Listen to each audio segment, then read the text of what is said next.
വന്നിരിക്കുന്ന ഈ ഓർത്തഡോക്സ് സഭയിലെ വിശ്വാസികൾ, അയൽവാസികൾ, ബന്ധുക്കൾ, എന്റെ മനസ്സിന്റെ ദൈവം അവർക്ക് കർത്താവിന്റെ രക്ഷിതാവാകുന്ന യേശുക്രിസ്തുവിന്റെ ക്രിസ്തുവിന്റെ നാമത്തിലുള്ള സ്നേഹവന്ദനം ഈ പ്രഭാതത്തിൽ അറിയിക്കുകയും ചെയ്യുന്നു. പിതാവിന് 93 വർഷക്കാലം ഈ ഭൂമിയിൽ ജീവിക്കുവാൻ ദൈവം ആയുസ്സും ആരോഗ്യം ദൈവം നൽകി. തലമുറകളെ കാണുവാനും അവർ നന്മകൾ അനുഭവിക്കുവാനും ദേശത്തെ നല്ല സാക്ഷ്യം പ്രാപിക്കുവാനൊക്കെ പിതാവിന് കഴിഞ്ഞുവെന്ന് കഴിഞ്ഞ നാളുകളിൽ പലരുടെയും അനുഭവങ്ങൾ കൂടെ എനിക്ക് മനസ്സിലാക്കുവാൻ കഴിഞ്ഞു. പിതാവിന്റെ വേർപാടിൽ മാനുഷികമായ ദുഃഖം നമുക്കുണ്ടെങ്കിലും അതിനേക്കാൾ ഉപരിയായ ദൈവിക പ്രത്യാശയാൽ ഭവനത്തിലെ പ്രിയപ്പെട്ട ദൈവം ആശ്വസിപ്പിക്കട്ടെ എന്ന് വളരെ ആത്മാർത്ഥമായി പ്രാർത്ഥിക്കുന്നു. വിശുദ്ധ തിരുവചനം പഠിക്കുമ്പോൾ മരണത്തോട് വലിയ പ്രത്യാശയുടെ വാക്കുകളാണ് വിശുദ്ധ വേദപുസ്തകം വ്യക്തമായി രേഖപ്പെടുത്തിയിരുന്നത്. മനുഷ്യൻ മരിച്ചാൽ വീണ്ടും ജീവിക്കുമോ? മനുഷ്യൻ തന്റെ പ്രാണനെ വിട്ടാൽ പിന്നെ എവിടെ? നൂറ്റാണ്ടുകളായി മനുഷ്യർക്ക് പലർക്കും ഉത്തരം ലഭ്യമാകാത്ത ഒരു ചോദ്യമാണ് ഭക്തനായ യോബ് തന്റെ പുസ്തകത്തിൽ കൂടെ ചോദിക്കുന്നത്. എന്നാൽ അതിന് വ്യക്തമായ മറുപടി സുവിശേഷം വായിക്കുമ്പോൾ കാണുവാൻ കഴിയുന്നു.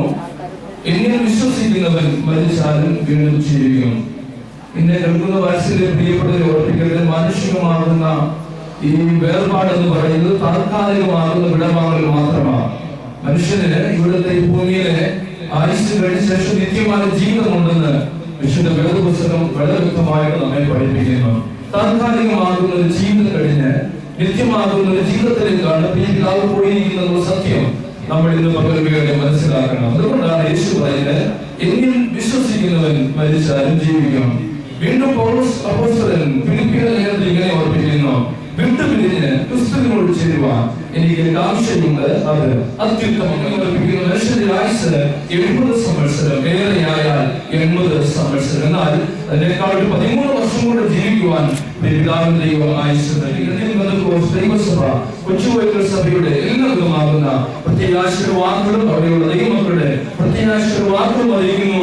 ഇങ്ങനെ അവസരം ഒരുക്കി തന്ന വാത്സല്യ കുടുംബത്തോട് ഇതിന്റെ ഉത്തരവാദിത്തപ്പെട്ട് നന്ദി അറിയിക്കുന്നു. കർത്താവിനെയും അനുഗ്രഹിക്കുമാറായി.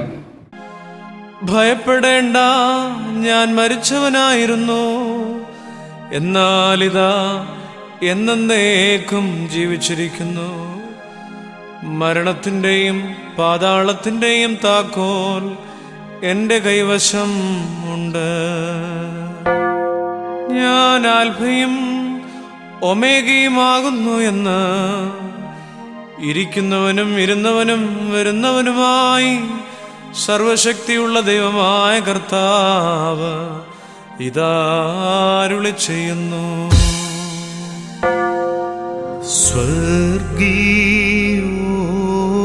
സ്വർഗീയോർശ്ലേമിൽ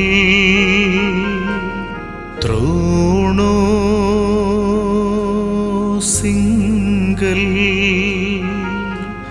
സുസ്മൃതി തൻ ദാസ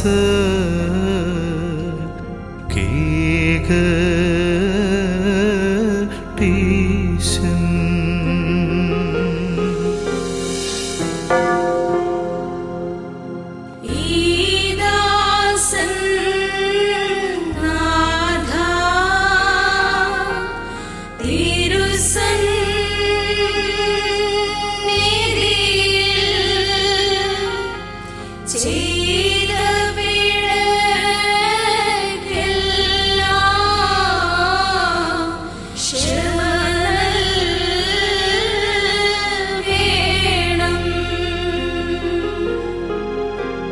നാമെല്ലാവരും നിദ്ര കൊള്ളുകയില്ല. അന്ത്യകാഹളം മുഴങ്ങുമ്പോൾ നാമെല്ലാവരും രൂപാന്തരപ്പെടും.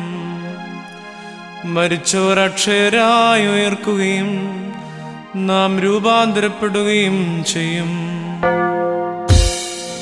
എരിതീയും വിധിയും നീക്കിയിട്ടിവനെ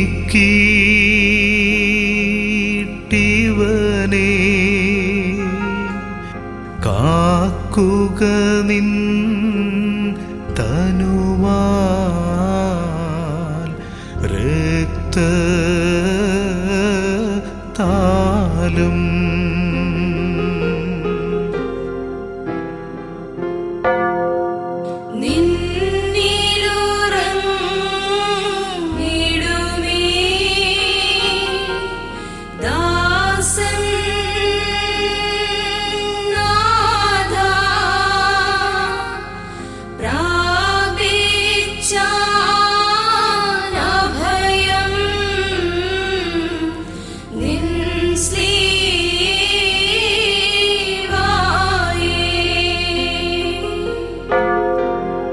ഹേ മരണമേ, നിന്റെ ജയമെവിടെ? ഹേ മരണമേ, നിന്റെ വിഷമുള്ളെവിടെ? മരണത്തിന്റെ വിഷമുള്ള പാപം, പാപത്തിന്റെ ശക്തിയോ ന്യായപ്രമാണം. നമ്മുടെ കർത്താവായ യേശുക്രിസ്തു മുഖാന്തരം നമുക്ക് ജയം നൽകുന്ന ദൈവത്തിന് സ്തോത്രം. ഭീകരമാം വിധിയോട് അതിവേ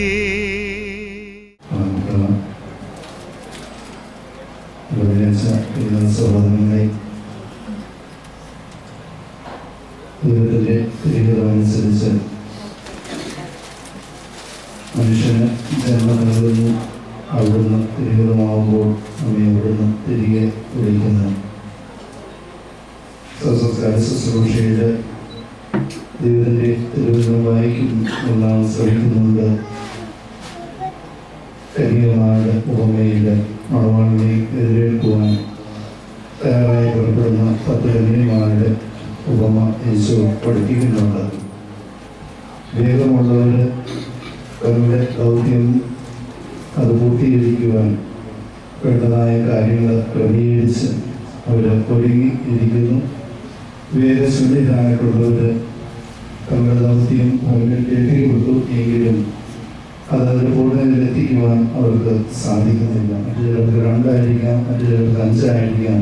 അങ്ങനെ വിവിധങ്ങളായ ഉത്തരവാദിത്തങ്ങളാകുന്ന താലന്തുകൾ ദൈവം നമുക്ക് തന്നിരിക്കുകയാണ്. ഈ ലോക ജീവിതത്തിൽ അത് വ്യാപാരം ചെയ്ത് അവിടുന്ന് കണക്ക് ചോദിക്കുമ്പോൾ കണക്ക് ബോധിപ്പിക്കുവാൻ തക്കമുള്ളതാണ്. അവിടുന്ന് പ്രധാനമായിട്ടും നമ്മളെ ഓർമ്മിപ്പിക്കുകയും ചെയ്യുന്ന വിവേകമുള്ളവരെ പോലെ ആയിരിക്കണം. ഈ വ്യാപാരം ആകുമ്പോൾ അതിൽ തിന്മകളുണ്ടാകാം, നന്മകളുണ്ടാകാം. നമ്മൾ ഏത് പാത തിരഞ്ഞെടുക്കുന്നു എന്നുള്ളതാണ് ദൈവം നോക്കുന്നത്. പല രീതിയിൽ നമുക്ക് അത് വ്യാപാരം ചെയ്യുവാൻ സാധിക്കും. തിന്മയുടെ മാർഗത്തിലൂടെ വ്യാപാരം ചെയ്ത് ലാഭം നേടുവാൻ സാധിക്കും. നന്മയുടെ പാതയിലൂടെയും വ്യാപാരം ചെയ്ത് അതിൻ്റെ വ്യാപാരം നമുക്ക് അതിൻ്റെ ലാഭം നേടിയെടുക്കുവാൻ സാധിക്കും. പക്ഷേ ദൈവം നോക്കുന്നത് നന്മയുടെ പാത സ്വീകരിക്കുന്നുണ്ടോ എന്നുള്ളതാണ് പ്രധാനമായിട്ടും. നാം വിളിച്ചുകൊണ്ടിരിക്കുന്നത് നന്മയുടെ പാതയിലൂടെ വ്യാപാരം ചെയ്തുകൊണ്ട് അതുകൊണ്ടാണ് പരിശുദ്ധമായ ദാനമാകുന്ന വിവേകം നമുക്ക് ഓരോരുത്തർക്കും വാങ്ങിപ്പോയ ദേവദാസൻ അതേ ദൈവം വേണ്ടിച്ചതായ ദൗത്യം അത് പൂർണ്ണതയിൽ എത്തിച്ചിട്ട് ആണ് അവിടുത്തെ സ്വരം കേട്ടുകൊണ്ട് അവിടുത്തെ ക്രിസ്തുവിലേക്ക് യാത്രയായിരുന്നു. അവിടെ അവിടെയും സഹായിക്കുകയും യാത്രയും വഴിയിലായിരുന്നു. സർവ്വസംഗീതങ്ങളോട് ഒരുമിച്ച് ആയിരുന്നുകൊണ്ട് നമുക്ക് വേണ്ടി സുരക്ഷിപ്പാൻ ഈ പറയുന്നതിന് ഇടയാകും. നമ്മുടെ ഇനിയുള്ളതായ നമ്മുടെ ദൗത്യം ഇതാണ്. യേശുദാസി ലോകത്തായിരുന്നപ്പോൾ അതിനറിയാതെ ദൈവസന്നിധി ചെയ്തു പോയ അപരാധം ക്ഷമിച്ചുകൊണ്ട് അവിടുത്തെ തിരുമുഖം ദർശിച്ചുകൊണ്ട് നമുക്ക് വേണ്ടി അത് സുരക്ഷിപ്പാൻ ഈ പറയുന്നതിന് ഇടയാകണമേ എന്നുള്ളതായിരിക്കും നമ്മുടെ ഉള്ള പ്രാർത്ഥന. നമ്മുടെ ശുശ്രൂഷയിൽ നമ്മൾ പ്രാർത്ഥിക്കുന്നുണ്ട്. വിടുന്ന ഭവനിൽ പോകുന്നതിനേക്കാൾ നല്ലത് പിതാവ് ഭവനിൽ പോകുന്നത് ഇപ്പോൾ പ്രാർത്ഥന.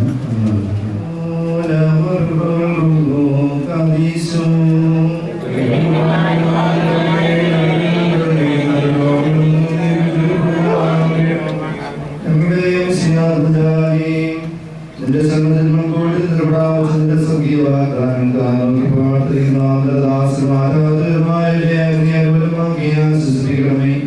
ഞങ്ങളുടെ രക്ഷകനായ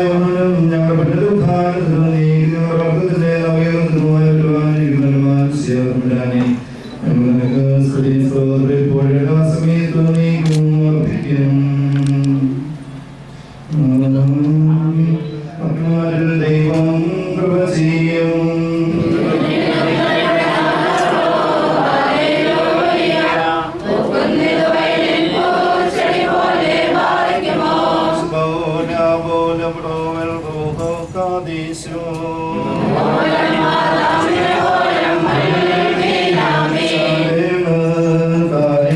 കൃപയിൽ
ആത്മാവിന്റെ സംസർഗവും ആവാസവും നാളാകുകയും ഹൃദയമാണ് ദിവസം പോയി ദാസനാത്മാവി ഉദാഹരണങ്ങളോട് കൂടി ഇപ്പോഴും പോലും തന്നെ ഉണ്ടായിരിക്കട്ടെ.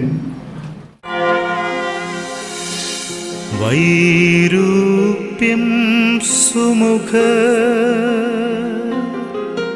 കേകും മൃതിയേ നീ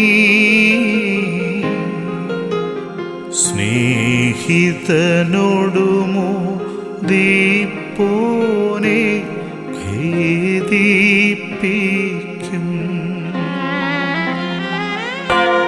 വന്നിനി നിൻ ഭരണം നീക്കി ദുഃഖിതരേ സ്വപ്രഭയാൽ മോദിപ്പിക്കും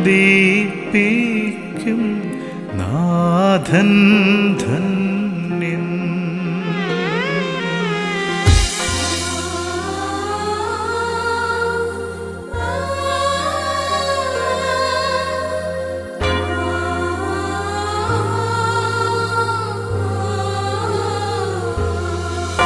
അല്ലയോ മരണമേ, നീ സുന്ദരന്മാരെ വിരൂപികളാക്കുന്നു, സ്നേഹിതനുമൊത്ത് ഉല്ലസിക്കുന്നവനെ ദുഃഖിപ്പിക്കുന്നു. നിന്റെ അധികാരത്തെ നീക്കിക്കളഞ്ഞ് നീ ദുഃഖിപ്പിച്ചവരെ പ്രകാശത്താൽ സന്തോഷിപ്പിക്കുന്ന വരുവാനിരിക്കുന്ന തമ്പുരാൻ വാഴ്ത്തപ്പെട്ടവനാകുന്നു.